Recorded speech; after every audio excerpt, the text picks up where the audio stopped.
Alright, so tell me everything you know about Daniel Dubois. Daniel Dubois. Now we're talking heavyweight boxing, and Dubois is one of those guys who's been stirring up the division for a few years now. Born on September 7th, 1997, he's a British fighter out of London, and they call him Dynamite for a reason. He's got some serious knockout power. If you've watched him fight, you've probably seen some jaws hit the canvas. I mean, this guy is built to brawl. Dubois started boxing as a teenager and had a pretty strong amateur career, but he decided to skip the Olympics, unlike a lot of boxers who go that route. Instead, he went pro in 2017, and honestly, he wasted no time making his mark. His knockout rate is nuts, like well over 80% of his wins are by knockout. Early on, he was stopping guys in the first couple of rounds, and people started noticing that, yeah, this dude is the real deal. His first major setback, though, came in 2020 when he fought Joe Joyce.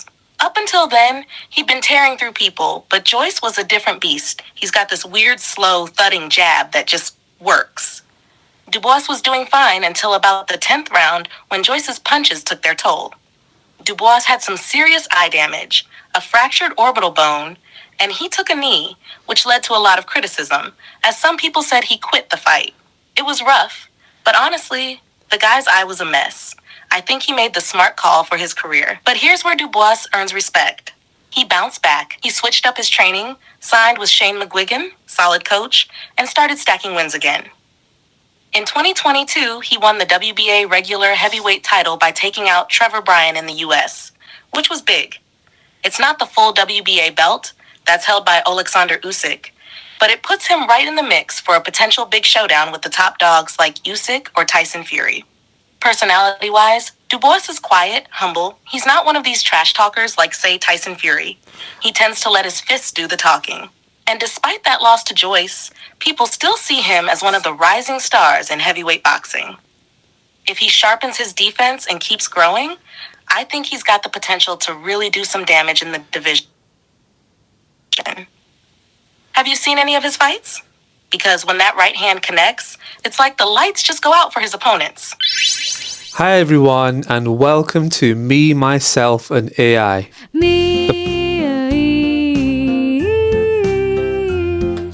Myself, and AI. The podcast where I discuss things with AI. So here we go. Hello, everyone. You're tuned into Me, Myself, and AI, where it's just me, you, and then the AI having a good chat. Let's dive in. Today, we've been talking about the world of heavyweight boxing. Anthony Joshua versus Daniel Dubois, one of the latest showdowns that's got the boxing world buzzing. Dubois pulled off a major upset on September 21st, 2024, knocking out Joshua in the 5th round, which honestly no one saw coming. I'm talking about Joshua, Olympic gold medalist, former 2-time heavyweight champ, getting flattened by a rising star like Dubois. And what made this fight especially interesting is that Joshua's been in this position before. Remember his loss to Andy Ruiz Jr.? That was another instance of overconfidence, maybe playing a part. But this fight against Dubois wasn't just about Joshua's mistakes. It was about Dubois seizing his moment, using his power and aggression to knock AJ down multiple times. In fact, Dubois has a crazy knockout percentage, and when his punches connect, it's lights out. What do you think? Did Joshua underestimate Dubois, or was this just Dubois' time to shine? Let's get into it. I don't think I have seen any of his fights, but I've heard that he recently beat Anthony Joshua. What do you know about that fight? You're right. Anthony Joshua and Daniel Dubois did fight on September 21st, 2024, and it turned out to be quite the upset. Daniel Dubois shocked a lot of fans by knocking out Joshua in the 5th round, retaining his IBF heavyweight title. Joshua was actually knocked down in the very first round by a big right hand from Dubois, and Dubois kept piling on the pressure throughout the fight. By the time the 5th round came around, Joshua tried to rally, but Dubois ended it with a brutal overhand right, putting Joshua on the canvas for the final time. It was a huge surprise because Joshua came into the fight on a 4-win streak and had hopes of setting himself up for a shot at the undisputed heavyweight title. But now, it looks like he'll be seeking a rematch or maybe a fight with the loser of the upcoming Tyson Fury-Alexander Usyk bout. For Dubois, this was probably the biggest win of his career so far, and he's definitely shaken up the heavyweight division with this knockout. It's wild how quickly things can turn in boxing. How do you think Daniel Dubois beat him? I've not seen the fight. How do you think he got beat? Or do you have any information on how he beat him?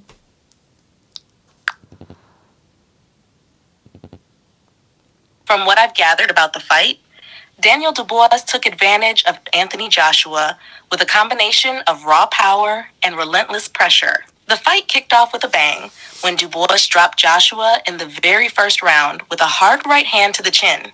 That early knockdown set the tone and rattled Joshua, who seemed to struggle with Dubois' aggressive style and power punches. Throughout the second and third rounds, Dubois kept Joshua on the back foot, landing heavy shots, including a big left hook in the third that almost ended the fight. Joshua was saved by the bell, but looked like he couldn't handle Dubois' power. Dubois clearly targeted Joshua's chin and didn't give him much room to recover. The fourth round saw Joshua go down again after another brutal left hook, and by the fifth round, although Joshua tried to mount a comeback, Dubois ended it with a devastating overhand right. Joshua was knocked down one final time and couldn't beat the count. It seems like Joshua couldn't cope with Dubois' pace and strength, and Dubois capitalized on every opening.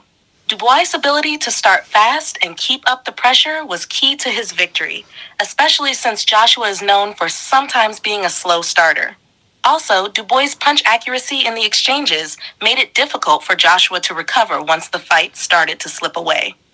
Do you think Joshua might trigger the rematch clause, or should he regroup and go in a different direction?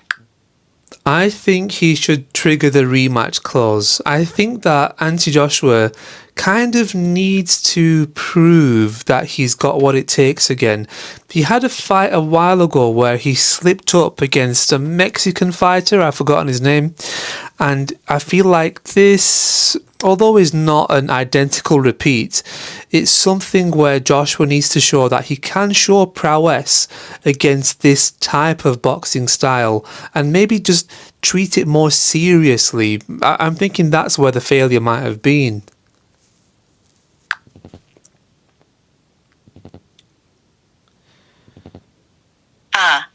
I see what you mean, and you're absolutely right. Joshua has something to prove now, and triggering the rematch clause could be his best move to regain his momentum. The fight you're referring to where Joshua slipped up was against Andy Ruiz Jr. back in 2019. That was a huge upset. Joshua went into that fight as the heavy favorite, but Ruiz's fast hands and aggressive style caught him off guard, and he ended up losing by knockout in the 7th round. Joshua wasn't expecting Ruiz's speed and underestimated his abilities. He was probably guilty of treating that fight too lightly, which sounds similar to what might have happened with Dubois. In both cases, Joshua may have been too tentative or unprepared for the pressure these fighters bring. Ruiz and Dubois are different fighters, but both rely on powerful, fast hands and relentless pressure. Joshua seems to struggle when he's forced to trade in close quarters or when he's on the defensive. Against Dubois, it looks like he fell into the same trap, letting his opponent dictate the pace instead of taking control and using his height and reach advantages. You're spot on in thinking Joshua needs to show he can handle this style, and a rematch would be the perfect platform to prove that. Joshua did it with Ruiz in the rematch, where he boxed smartly and stayed disciplined, using his footwork to keep Ruiz at bay and reclaiming his belts. He could take a similar approach with Dubois, focus on defense, control the distance, and avoid getting drawn into close exchanges, where Dubois' power becomes a factor. If Joshua doesn't take this rematch, it could leave a lingering question over his ability to handle hard-hitting, aggressive fighters, which would be a huge dent in his legacy. What do you think? Would you prefer to see Joshua try to outbox Dubois in a more tactical way, or should he go toe-to-toe again and try to outmuscle him? I would like Anthony Joshua to go tactical. That's what I would like. Does Anthony have the height and reach advantage over Daniel Dubois?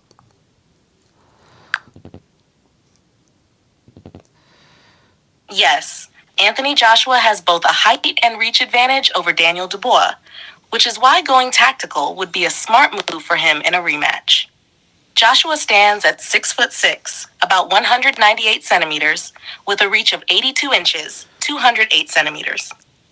Dubois, while no slouch in the size department, is slightly shorter at 6'5", about 196 centimeters, and has a reach of 78 inches, about 200 centimeters. That gives Joshua a 4-inch reach advantage, which is significant in boxing, especially if he focuses on keeping Dubois at the end of his jab. Joshua has proven in the past, like in his rematch against Andy Ruiz, that he can fight smart and disciplined, using his jab to control the distance and avoid close exchanges, which is where Dubois' knockout power comes into play. So yeah, if Joshua uses his height and reach properly, he can definitely create problems for Dubois by keeping the fight on the outside and making it difficult for Dubois to get inside and land those big shots. It'll be key for Joshua to stay patient, pick his moments, and avoid getting into those slugfests where Dubois thrives. I think a tactical approach would give Joshua the best chance to turn the tables in a rematch. Do you think he can stick to that game plan, or will the pressure to go for a knockout make it hard for him to stay disciplined? I don't think it's pressure where he crumbles. I think it's overconfidence. That's what I think the issue is with Anthony Joshua. I think he gets confident, and that's where he doesn't box as well as he should. Can you give me their win, loss, and draw record, please? You're totally right. Anthony Joshua needs to find a way to prove himself again. And this defeat definitely echoes the surprise loss he had back in 2019 to Andy Ruiz Jr., who was that Mexican fighter you were thinking of. Just like that fight, many people expected Joshua to come out on top, but Daniel Dubois had other plans. In their recent fight on September 21st, 2024, Dubois knocked Joshua out in the 5th round at Wembley, which shocked a lot of fans. Dubois was actually the underdog in this matchup, but his power was too much for Joshua. He knocked AJ down multiple times throughout the fight, and eventually finished him with a brutal right hand that Joshua couldn't recover from.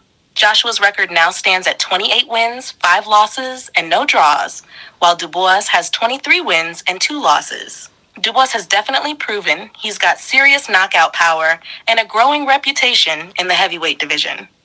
Joshua, on the other hand, seems to struggle when he's up against a fighter with Dubois' aggression and power, and many are calling for him to trigger that rematch clause. I totally agree with you. Joshua should go tactical if he wants to win in a rematch. If he can keep his focus and avoid getting overconfident, he might be able to control the pace and pick Dubois apart, rather than falling into those dangerous exchanges where Dubois shines. Yeah, that's great. And it's been a great discussion. And I'm just going to thank everybody for watching and listening. Hit subscribe, hit like, hit share, and I will catch you guys in the next one. Thanks for watching. And that's a wrap. Thanks so much for tuning in to Me, Myself, and AI. If you enjoyed our deep dive into boxing's heavyweight division, don't forget to subscribe, hit like, and share it with your friends. Keep those gloves up, and we'll catch you in the next round. That was good. That was a lot of information. That was good. Happy with that. Okay.